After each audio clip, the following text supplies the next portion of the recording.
So welcome back to Stu Structures. We're here to continue and finish our build on the Belington Freight Station, so stay tuned.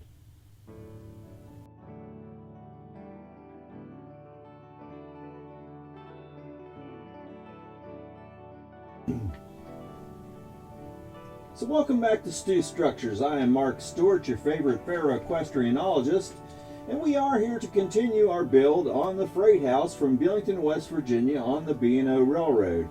Actually, Belington was considered a Union terminal. The Western Maryland met the B&O Railroad in Belington, West Virginia. At one time, there was a total of 5 different railroads there. The Coal and Coke Railroad met there that the B&O consumed. The Belington and Northern met there, which was a narrow gauge railroad that ran down the other side of the river. And there was another railroad that went up to Weaver, and it was a small coal mining community, and it did a lot of coke up there as well. So anyway, this station was really used by several different railroads. I do have one old picture that shows 3 of those railroads on the sign on the railroad, so it was kind of a Union type station. In any case, we're going to finish the build on this trip. We've got some supports to do under all those eaves along the platforms. We have the roof to put on, a chimney.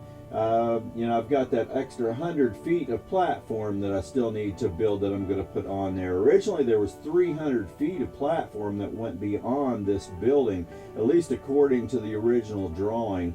I don't have pictures of it. I know it extended, I can tell that, but I'm not sure how far it actually went, whether they built everything that was on the drawing or not. But anyway, I'm going to condense that a little bit and just do 100 foot of that platform. So we're going to finish that and get everything to a completed stage in this video. So let's just jump into this and get this completed. And the first thing I want to work on is come back and put all these supports underneath the eaves that cover the platform and the loading area off the back of the building. Now, we had put the rafters under the building before, so I need to add these other 3 pieces. I just went through my scrap box again and found some pieces that would work, and I did cut some of this down to size. But there's one main beam that crosses underneath all those rafters underneath the eave. So I cut 2 pieces to length that will do that and pre-painted it black, and came back and just mounted that all the way across the eave to support all those rafters underneath the roof. And that's the first piece out of the way. Now the second piece, I have to come back, and you can see these added on here. They're the down pieces that come down from the main rafters on the side of the building.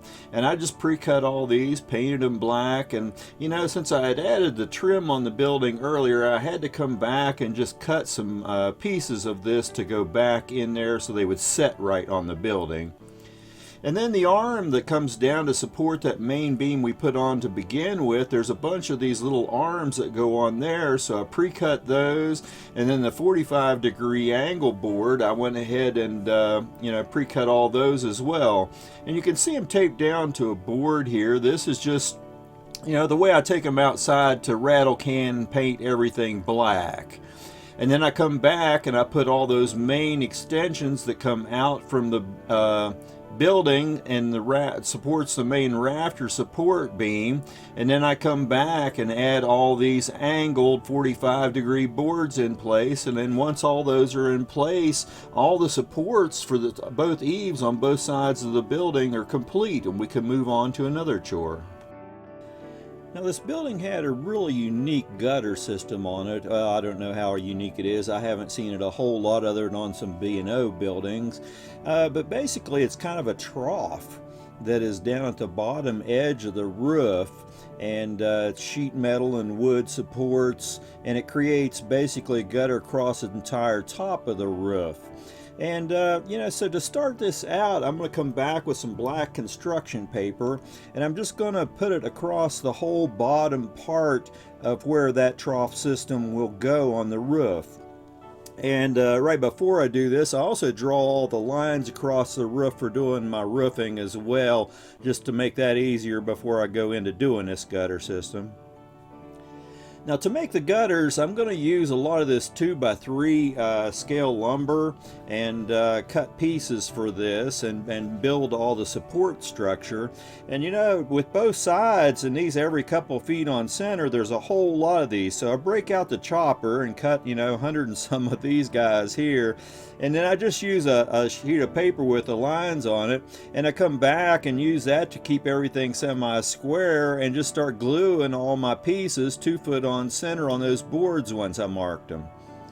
And you know, it's a little longer than one of these, so I've got to do one of these on each side, and I have about another half of one to make the full length of the building. So, you know, I go ahead and do that, and then I add the top piece onto that as well, and then we have our bracing, and once I come back and cut them to length and mount them on the roof, then I have the full bracing in place. You know, and this will get painted before I go a whole lot further with this, but basically once this is mounted on both sides, then I'm ready to go ahead and start adding the gutter into it. Now I didn't want to bend a whole lot of plastic and that type of thing to get down in this gutter system. And you can see here I did go ahead and pre-paint it because the black back side of this, once I get the gutter in there, you're not going to be able to get in there and paint very well, so I pre-painted the back of it. And to use the rounded, or to make the rounded part of the gutter system, I just cut down some straws. And it's, you know, a little over 1/3 of the straw, a little less than half. But I just tape them down to my board and go out and paint both sides of it a flat black. Now the paint didn't really want to stick to this very well, so you know, once I get all these in place, I'm going to have to come back and do a little bit more hand painting to this anyway. But once those are cut and painted, I go ahead and glue those to the inside of that gutter system. Now they didn't come all the way up to the top of that support that I had glued on, so I did go ahead and add some construction paper to the inside edge of this. Now I'm trying this new material here for some roofing. I'm thinking maybe it'll make the shingles that would have been on here look a little more realistic, so I'm just going to play with this and see. This is from Hobby Lobby. It's a vinyl, and you know, the type of shingles that were on this, that black slate stone look, it's a little shiny as it is off the roll here, but I'm thinking, you know, once I put this on there and paint it, it'll give me kind of that slate looking roof. So we're going to try this. So to begin with, I cut all these real long strips. And I just take a knife and I don't measure the shingles. I just come back and slice all the shingles for these and cut them into short strips and start laying them up those lines that you saw I drew on the roof, starting from the bottom edge up. Now I did have this chimney that I had precast from an earlier project when I made the beanery, so I came back and just painted that and you know, put some glue underneath of that once I got the shingles up to where I wanted it on the roof, and glued it in place. Now this did soften the plastic really big time, so it is leaning just a slight bit, but at this point I can't do a whole lot to go inside the building and straighten it, so I'm going to live with it as it is. But once it's weathered and the shingles go on up to the peak of the roof, then I put a ridge cap across the roof, and you know, I do like the looks of these. They're definitely shiny, and everything needs another coat of paint, but you know, we'll deal with that.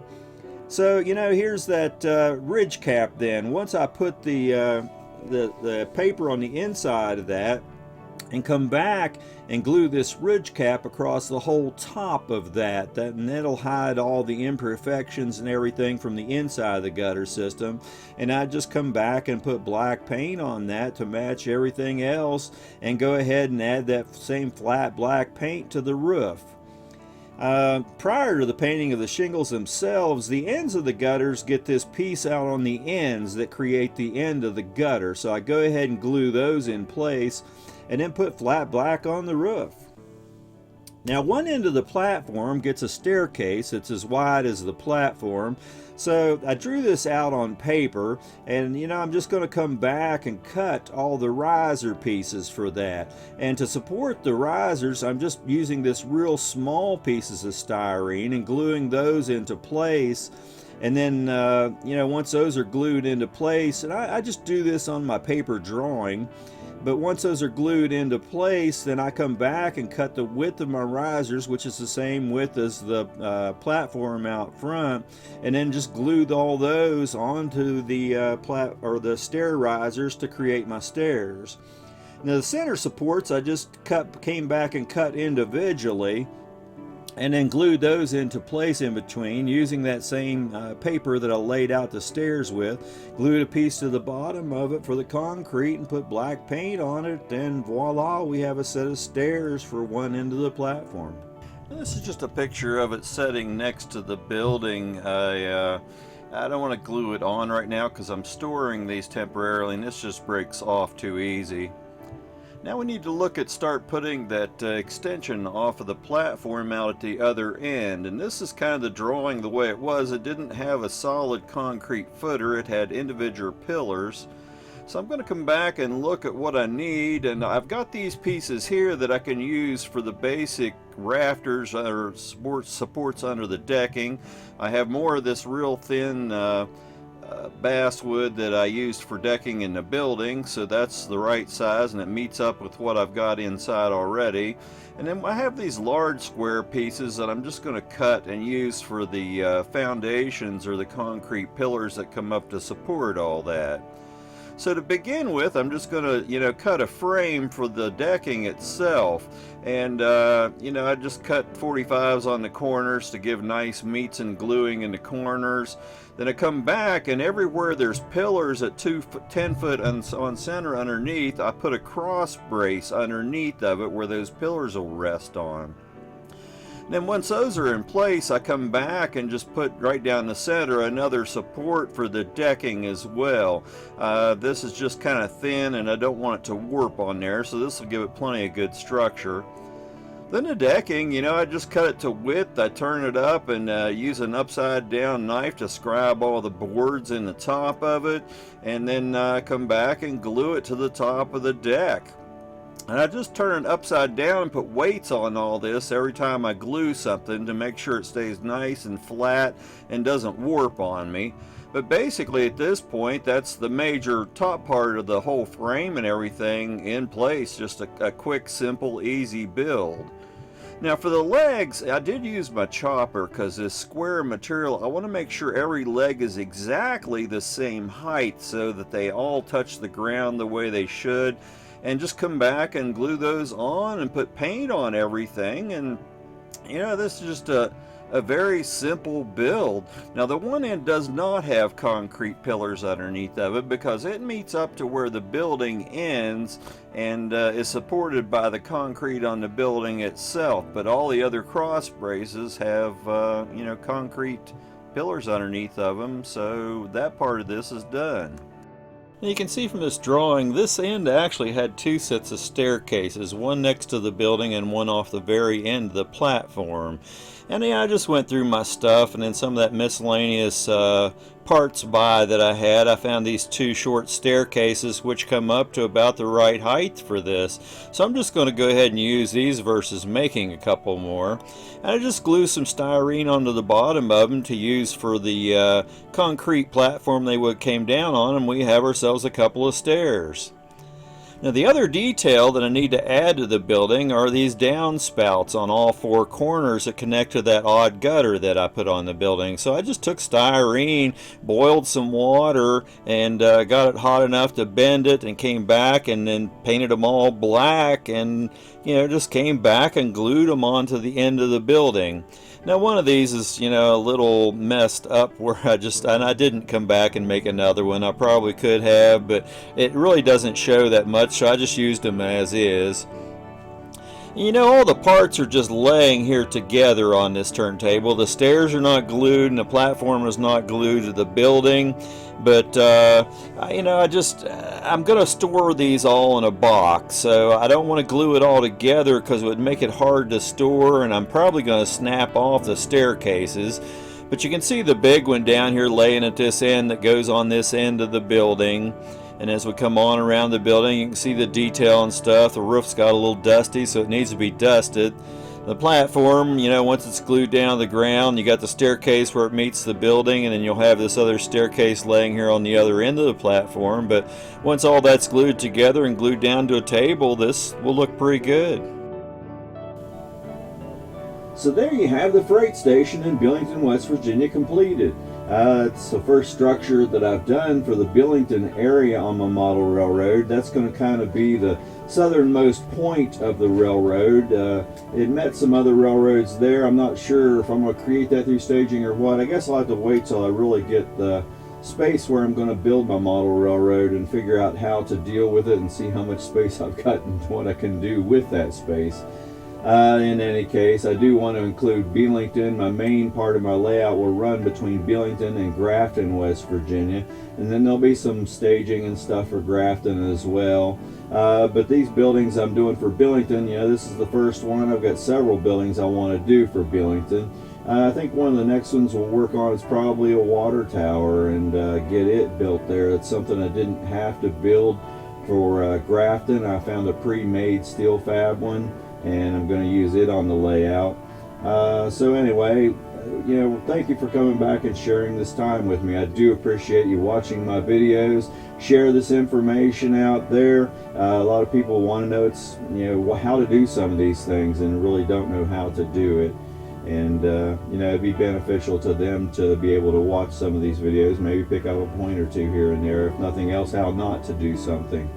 In any case, subscribe to my channel and hit the bell icon. You'll be notified when I have new material coming out. You know, all this is just to say, you know, jump out there and scratch build some buildings. It's really not that hard. It's time consuming, but it's really not that hard. You just got to sit down and figure out how you're going to do it, what materials you're going to use, and a plan of attack, and how to scale things, which I kind of go over in a lot of these videos. My earlier ones went into it in more degree, but you know, all these kind of show that, and sometimes there's blueprints to work off of, sometimes there's not, so sometimes you have to figure some things out. But in any case, you know, that, like I said, the whole point is to jump out there and scratch build something for your model railroad. Even if it's just a simple structure, you'll have something on your layout that nobody else has because it's not available in kit form. You can do some buildings that, you know, actually existed in the areas that you model, and have something very unique to your model railroad that you can be proud of. So anyway, jump out there and do all that and play with your trains, and happy model railroading.